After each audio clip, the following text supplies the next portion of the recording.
Harun adalah putra dari Amram dan Yokebed, seorang Lewi yang lahir 3 tahun sebelum adiknya, Musa, di tengah perbudakan Mesir. Selama 8 dekade, namanya tidak menonjol dalam sejarah bangsanya.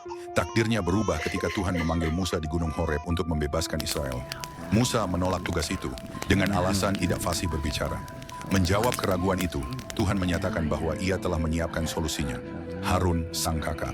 Tuhan memberitahu Musa bahwa Harun dianugerahi kefasihan lidah dan akan menjadi juru bicaranya, penyambung firman Tuhan di hadapan umat Israel dan di hadapan Firaun yang berkuasa. Di hadapan Firaun, pertarungan kuasa pun dimulai. Firaun memanggil orang-orang berilmu dan ahli-ahli sihirnya.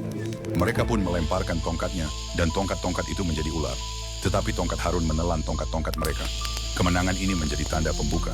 Harun berdiri teguh di sisi Musa, menjadi saksi bagaimana kuasa Tuhan akan terus bekerja sampai bangsa Israel dibebaskan dari perbudakan.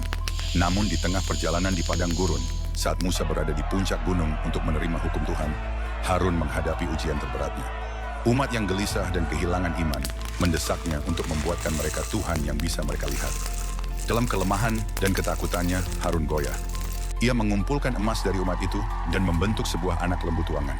Sebuah dosa besar yang membangkitkan murka Tuhan dan hampir merenggut nyawanya, seandainya bukan karena permohonan ampun dari Musa. Tetapi di tengah kerapuhannya, rencana Tuhan tetap teguh.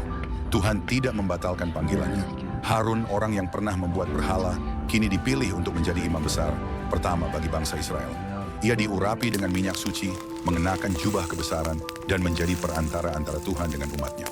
Sebuah gambaran agung tentang anugerah yang mengangkat manusia dari kejatuhannya. Pilihan Tuhan atas dirinya diteguhkan secara ajaib.